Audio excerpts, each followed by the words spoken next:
Hatukatai watu kwenda kutoa shuhuda kusema mimi nilikuwa na mapepo, hata akafanya pale vituko, ili mradi tu ameridhia. Niliona kabisa wanasema mtu ni kiboko ya wachawi, anaweza kufanya kitu fulani, kwamba na kaonyesha wachawi wengine tu wameanguka na ungo na wamekaa pale, lakini ukiwaangalia wale watu hawawezi hata kujitetea.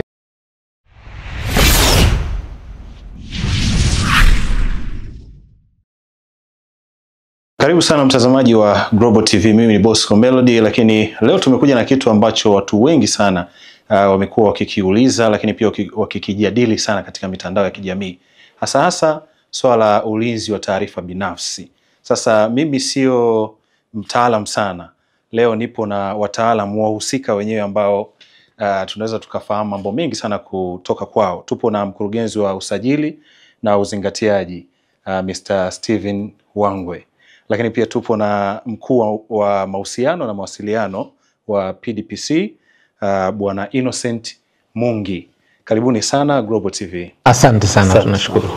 Sasa mimi naweza nikawa nafahamu, lakini natamani kujua kutoka kwenu. Hii PDPC ni kitu gani? Lakini pia majukumu yake ni yapi, na kwa nini imekuja kwa wakati huu ambao inawezekana watu wengi walikuwa hawajatarajia? Yes, asante sana ndugu mtangazaji. PDPC ni taasisi iliyoanzishwa kwa mujibu wa sheria ya ulinzi wa taarifa binafsi namba 11 ya mwaka 2022. Na essence ya kuanzisha hii sheria ina sababu kadha wa kadha. Mimi nitaelezea chache kwa muktadha wa kuelewesha na kuiwezesha jamii kuelewa tunapotokea. Kwanza kabisa tukichukulia anga ya mtandao ilivyo, anga ya mtandao bahati mbaya haitambui mipaka ya kijiografia. Ndio maana tukiwa tunafanya kazi yetu, mtu akiwa kokote kule bado anaweza ka-access hii content. Kwa hiyo hiyo dhana ya kutokutambulika kwa mipaka ya kijiografia ilileta changamoto wakati wa kushughulikia hizi changamoto ambazo zinaweza kutokea kwenye mitandao. Mathalan, umefanywa uhalifu, lakini inawezekana huyo aliyekufanyia uhalifu hayupo hata nchini, yuko katika nchi nyingine, kwa sababu mitandao inaruhusu hilo jambo. Kwa hiyo ili kitu kiwe kosa, lazima kiwe kosa katika nchi zote. Sasa hiyo ilileta hamasa ya hizi jumuiya za kikanda na za kimataifa kutunga sasa hizi miongozo, mikataba na itifaki za kimataifa ili kuwezesha nchi kuwa na sheria zinazoshabihiana kwenye masuala ya usalama wa mtandao. Kwa hiyo ya kwanza ilikuwa ya East Africa Community ambayo ilitoka mwaka 2008, ikatoa mwongozo wa sheria za usalama wa mtandao. Ya pili ikaja ya nchi za Jumuiya ya Kusini mwa Afrika ambayo ni SADC, ina nchi 16 na Tanzania ni mojawapo. Yenyewe iliandaa sheria za mfano za usalama wa mtandao. Na ya tatu ni hii mkataba wa Umoja wa Afrika kuhusu usalama wa mtandao na ulinzi wa taarifa binafsi, au ni maarufu pia kama Malabo. Ilisainiwa katika nchi inaitwa Equatorial Guinea.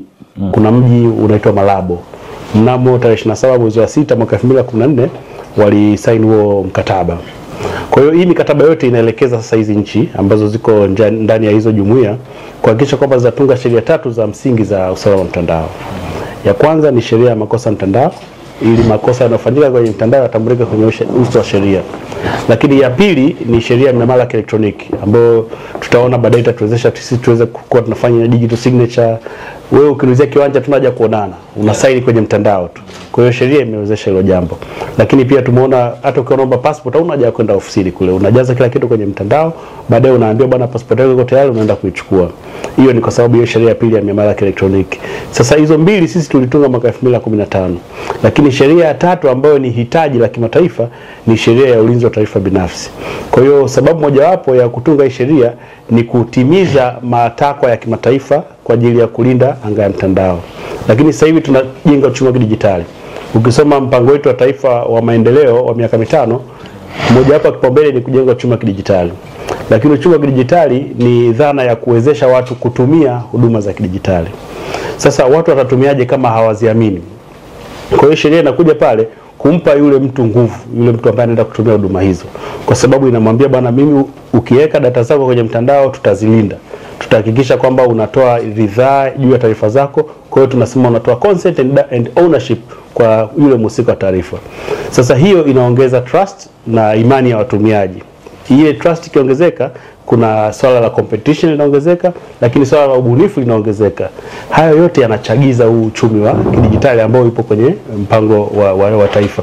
Lakini jambo lingine ni kwamba hizi kwenye teknolojia taarifa zinasambaa haraka sana. Ndugu yangu, unajua kabisa wewe ukiweka kitu kibaya, ukaweka boko pale, likaenda linafika dunia nzima ndani ya sekunde chache sana. Lakini kuna jambo zuri pia linasambaa ndani ya muda mfupi sana. Kwa hiyo mazingira hayo yameleta sasa umuhimu wa kuweza kuhakikisha kwamba tunalinda taarifa za watu na faragha zao. Kwa hiyo hizo sababu hizo kwa uchache wake ndio zimepelekea sasa kama Tanzania, ili na sisi tusiwe kama kisiwa, lakini pia kwa sababu Watanzania wengi ni watumiaji wa hizi huduma. Na endapo inatokea changamoto tutawasaidiaje? Kwa na sisi tumesubscribe kwenye hizo matakwa ya kimataifa ili kuweza kuwatengenezea Watanzania mazingira mazuri ya kuwalinda wakati wanafurahia hizo huduma za kidijitali, wakiwa na imani nazo, basi wawe na uhakika na usalama wao na faragha zao. Sawa, labda kama naweza nikapata tu kufahamu. Unajua tunazungumzia swala la taarifa binafsi. Inawezekana kuna mtu ambaye tayari ameshasikia hilo neno lakini hajui hizi taarifa binafsi ni zipi. Labda kama unaweza ukatusaidia kutufafanulia. Kuna watu huwa wanachanganya kati ya taarifa binafsi na siri binafsi. Kuna watu wanadhani siri binafsi ndio hizo taarifa binafsi, lakini siri binafsi ni siri ambayo inakuwa labda kwako mwenyewe au na wale watu uliowaamini. Lakini taarifa binafsi pia ambayo inakutambulisha ni ile ambayo inahitajika mahali unapokwenda kupata huduma, na ili waweze kukupa huduma ni lazima wakutambue. Na utambuzi huu kwa nchi yetu, jukumu la kwanza kabisa la mkusanyaji wa taarifa ni NIDA, ambaye anakusanya taarifa zetu zote, na ndio maana anatupa kile kitambulisho cha taifa, ambapo unapokwenda kutaka huduma mahali, kwa mfano unataka kupata huduma ya king'amuzi, ni lazima wajue wewe ni nani. Kwa hiyo utakwambia tunaomba namba yako ya NIDA. Ukiweka ile namba yako ya NIDA itawaeleza wewe ni nani, lakini ili wakonfamu na wakubali kabisa ni wewe, wanaweza kukuomba kuweka alama za vidole. Hili pia linatokea wakati wa kufungua akaunti, lakini tumeona wakati wa kupata laini za simu lazima uweke kidole, na kile kidole kinaenda kuthibitisha taarifa ambazo NIDA anazo kwamba huyu ndo ndugu mtangazaji. Na kwamba tumethibitisha vidole vyake bila shaka kabisa, na macho yake bila tatizo kwamba ni yeye. Kwa hiyo watakupa huduma. Sasa katika kukupa huduma, na wao watachukua taarifa zako, majina yako, hicho kitambulisho chako cha NIDA, watakuuliza unakaa wapi, post code inakuja hapo. Wataweza kukuuliza pia kama una namba ya labda una email na nini, wanakusanya taarifa. Hivyo umeenda hotelini, watataka taarifa zako ili wakupe chumba. Kwa hiyo lazima uthibitishe wewe ndo ndugu mtangazaji, au wewe ndo bwana Mungi, au wewe ndo bwana Kiganga Jogoo Kigozi Manyoya. Kwa hiyo moja kwa moja watataka waone kitambulisho chako kina majina yale, kitatokea na picha yako, lakini watakwambia weka kidole. Sasa hii ina maana gani? Ili upate huduma mahali popote ni lazima waweze kuthibitisha na kukutambua. Kama alivyosema mkurugenzi, swala la utambuzi ni hilo la kuthibitisha kama ni wewe. Sasa zile taarifa zinazoingizwa kwenye mfumo wa aina yoyote ili wewe upate huduma, upata laini ya simu, kadi ya benki, leseni ya udereva, kitambulisho labda cha kura, ndio taarifa zako binafsi, na hizi ni za kawaida. Lakini ziko taarifa nyeti, na zote zina madhara, lakini zile nyeti zina madhara zaidi. Lakini kwa mfano nikitoa madhara ya hizi za kawaida, mtu akaweza kupata utambulisho wako, akajua wewe ndo fulani bin fulani, namba yako ya simu hii na nini, anaweza kukuibia utambulisho wako. Ndio tunaita ile kwamba mtu ameibiwa utambulisho. Tumeona wakati mwingine kwenye akaunti mbalimbali ya Facebook, mtu anachukua jina lako, picha yako, majina yako na namba ya simu anayo, anaweka, anajifanya ndo wewe. Na wengine tumeona wanatuma hata message kwamba bwana tuma huu, wao nimepata shida naomba nitumie, lakini sio yeye, ni kwamba ana taarifa zako. Kwa hiyo identity theft ni moja ya madhara ya mtu anapochukua ule utambulisho wako akajifanya ni yeye. Na yako madhara mengi katika kila aina ya taarifa ulizonazo. Tukienda kwenye upande wa taarifa ambazo ni nyeti, hizi sasa ni zile ambazo zina madhara makubwa kama zikifika kwenye mikono isiyo salama. Tuchukulie mathalan taarifa zako za kifedha. Mtu anaweza kujua una hela benki kiasi fulani na unatumaga miamala kadha wa kadha ya kiasi fulani. Unamaanisha namba ya siri? Sio namba ya siri, hiyo taarifa tu hata ya akaunti yako. Akishaijua akaunti yako na akajua miamala yako ile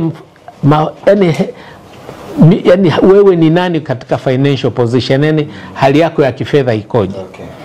Anaweza ama akakuibia. Tunaona watu wengine zamani walikuwa wanaibiwa kwenye mabenki. Unaenda kuchukua hela lakini mle ndani benki labda wanasema wanakuwa wafanyakazi wengine sio waaminifu. Sio benki huwa inafanya vile, ni baadhi ya wafanyakazi wasio waaminifu. Wanatoa taarifa zako, wanasema kuna jamaa anatoka hapa anakuja amevaa suti nyeusi amebeba mic ya Global TV. Huyo ametoka kuchukua mshiko hapa.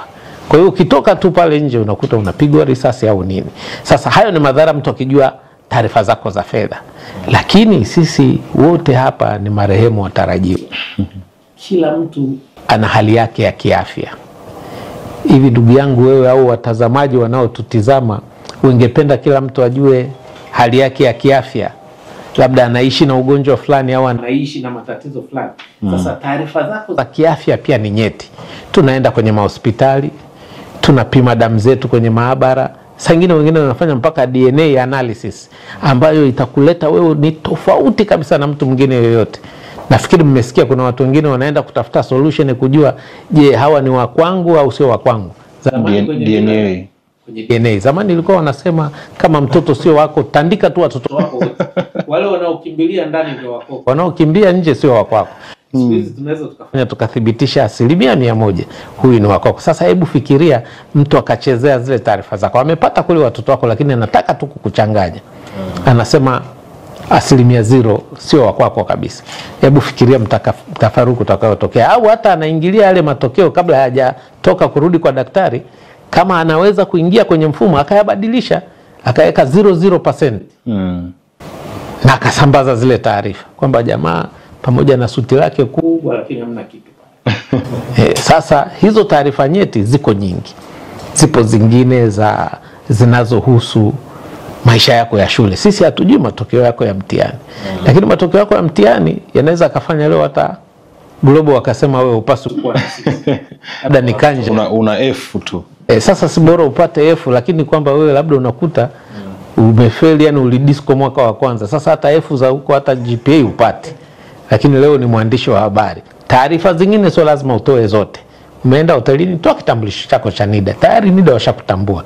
Uandike kile kitambulisho, namba yake, hata kukitokea kitu waweze kujua upo wale. Kwa sababu kuna sheria zingine zinaelekeza na zinatutaka tunapokwenda mahali kupata huduma lazima tutambuliwe. Kwa hiyo zile lazima ziheshimiwe na sheria yetu haisemi kwamba kwa vile sisi tupo basi zile sheria zingine zifanye kazi. Hapana, zinafanya kazi. Kwa hiyo hiyo ndio tofauti na ile siri labda wewe una mti mkubwa na mti mdogo, zile ni siri. Lakini taarifa binafsi ni pale ambapo kwa mfano taarifa yako binafsi ya familia yako kuna vijana wengine bado hujawatambulisha nyumbani, ile ni siri. Lakini kama umewapeleka shule alafu mwalimu mkuu akaleta barua nyumbani zote zinaonyesha watoto wote hawajalipwa ada na wengine huwajui, sasa hapo ni taarifa binafsi. Siri binafsi imegeuka kuwa taarifa binafsi. Unatakiwa ulipe ada ya watoto 7 alafu wanaofahamika ni 2. Sawa. Sasa unajua kwa sasa teknolojia inakuwa kwa kasi sana. Uwezo wa mtu kupata taarifa zako inakuwa ni rahisi sana. Sasa kuna watu ambao hawafahamu, hawana uelewa kabisa na jinsi ya ku-access teknolojia. Watu kama mnawasaidia vipi ili kuhakikisha angalau nao taarifa zao zinakuwa salama zaidi? Kwa kulieleza hilo, tumeshuhudia wahanga wengi sana ambao wamekuwa subscribe kwenye hizo huduma za mikopo ya mitandaoni. Unfortunately, hizi taasisi ni kama vile kampuni za briefcase, hawapo kwenye ofisi yoyote. Kwa hiyo wao trick yao ni pale ambapo una subscribe ama unapo install ile application yao. So wao wameka condition kwamba ili aweze kukupa mkopo lazima uinstall application yake, na kabla installation haijakamilika anakuprompt umruhusu kutumia contact book yako yote. Una allow access to the whole contact ya kwako. Bila kujua kwamba huyu anatumia hii ili in the near future aitumie kwa ajili ya kukudhalilisha. na udhalilishaji huo ni kwa mantiki kwamba yani anaweza akakopesha hata shilingi 15,000 au akakopesha hata 10,000 lakini anadhalilisha kwenye contract book yako yote. Na nakumbuka kuna wakati nilienda shuleni kwa kijana wangu nikakuta mzazi anasema nimetumiwa message, huyu mwalimu amechukua hela sehemu hajarudisha na hao jamaa washamfanyia vurugu mwalimu fulani. Sasa ikawa inamletea shida yule mzazi, anasema mimi nitakubalije mtoto wangu afundishwe na mzazi wa namna hii? Kumbe wala sio issue ya mzazi, ni issue ya wale jamaa walivyo tumia taarifa zake vibaya. Kwa hiyo pale kuna makosa matatu. Kosa la kwanza, hiyo kampuni ya mitandao ilichofanya ni kumnyima haki ya consent ama ridhaa. Wamemdanganya kwamba bana tunataka Facebook yako, lakini hawaliichukua bila yeye kujua kwamba wataitumia vile. Lakini kosa la pili ni kwamba wamefanya udhalilishaji wa mtandaoni. Na kosa la tatu, wamepeleka taarifa za uongo kuhusu yule kwa ajili ya kumchafua. Kwa hiyo tumeshirikiana na Benki Kuu ya Tanzania, Mamlaka ya Mawasiliano Tanzania pamoja na vyombo vya ulinzi na usalama. Angalau kwanza tumefutia leseni, lakini pia tumevizuia visioperate hapa nchini. Sawa, kwa kumalizia, ukiacha na mtu kuja kuripoti kwamba taarifa zake binafsi zimevujishwa bila ridhaa yake, kuna watu ambao wanachukua taarifa binafsi lakini pia ni sijui ni waite makampuni ama taasisi ambazo hazijasajiliwa, huwezi kuzifahamu. Mfano hao watu ambao wanafanya vikoba wanachukua taarifa binafsi za watu na wanakaa nazo. Sasa huyu mtu mnamfikia vipi ikiwa hakuna yeyote ambaye amekuja kuripoti kama kuna tatizo likitokea? Sisi kama tume hatusubiri mtu aje kulalamika. Kama tukiona kuna mahali kuna tatizo la uvunjwaji wa ile sheria ya ulinzi wa taarifa binafsi, huwa tunaingilia kati. Na naweza nikatoa mfano, mtakumbuka mliona taarifa yetu ya CCTV mahali fulani zilikuwa zinachukua mpaka watu wakiwa kwenye maeneo ambayo ni binafsi kabisa. Lakini na zile video zilirushwa mtandaoni zikionyesha mtu mmoja anaumwa na nini na ni mtu maarufu. Kwa ile waliingia faraga yake wakati akipata matibabu, akifanya mazoezi magumu sana, na watu wengine wakatangaza mpaka kwamba sasa huyu amebakisha siku moja kufariki. Sasa sisi tunapoona, tulitoa tamko kwamba watu wote wenye CCTV hatusemi wasiziweke, lakini waweke huku wakizingatia faraga na ulinzi wa taarifa za wale wanaoenda kwenye lile eneo, ikiwa ni pamoja na kuweka ridhaa, tangazo la ridhaa na tangazo la tahadhari kwamba nyumba hii, shule hii, hospitali hii, kanisa hili lina mitambo ya ulinzi zikiwemo CCTV. Ili mtu mwenyewe ujue kama utafanya fujo zako ujue unachukuliwa, au utabehave ujue unachukuliwa. Lakini tunaangalia pia swala zima, tunaona vitu vinatokea, kwa mfano kwenye madhehebu ya dini. Hatukatai watu kwenda kutoa shuhuda kusema mimi nilikuwa na mapepo, hata akafanya pale vituko, ili mradi tu ameridhia. Kwa sababu tumeona wengine wanalalamika kwamba mimi kweli nilikuwa na mapepo, au kweli mimi nilienda pale na shida, lakini sikuwaambia kwamba waniweke kwenye na wengine wanaweka sasa kwenye matangazo ya biashara kwamba njoo tukutoe kitu fulani. Au nawekwa pale, huyu ndugu mtangazaji alikuwa mzinzi wa kupindukia, lakini sasa hivi ameacha. Lakini sasa kile kije yule mtu anaridhia aonekane alikuwa mzinzi au aonekane alikuwa mchawi. Maana kuna moja mimi niliona kabisa wanasema mtu ni kiboko ya wachawi, anaweza kufanya kitu fulani kwamba na kaonyesha wachawi wengine tu wameanguka na ungo na wamekaa pale. Lakini ukiwaangalia wale watu hawawezi hata kujitetea. Je, hata kama ni kweli au sio kweli, lakini ameridhia. Kwa sababu yule mtu kwenye jamii ataishi maisha magumu sana, kwa sababu kila mtu atamuona ni mchawi bado. Unaweza kwenda hata kuchoma nyumba yake. Sawa, asante sana Mr. Innocent Mungi. Labda tumalizie kwako, mhandisi ambaye unashughulika na mambo ya usajili. Mtu ama kampuni ama taasisi, iwe ni ya umma ama binafsi, ambayo inahitaji kujisajili katika huu mfumo, labda unaweza ukatupa utaratibu kidogo? Asante sana ndugu mtangazaji. Na hii ni taasisi zote basically, makampuni binafsi, taasisi za umma, zote zinapaswa kusajili kwa mujibu wa sheria. Kifungu cha 14 kinakataza taasisi yoyote nchini kukusanya taarifa ama kuchakata taarifa binafsi bila kuwa zimesajiliwa na Tume ya Ulinzi wa Taarifa Binafsi. Kwa kuexist huko na unaendelea na shughuli zako wakati hujasajiliwa, ni kimsingi unafanya kosa kwa mujibu wa sheria. Na sisi usajili wetu unafanyika kwenye mtandao. Tuna tovuti yetu ambayo inapatikana kupitia www.pdpc.go.tz.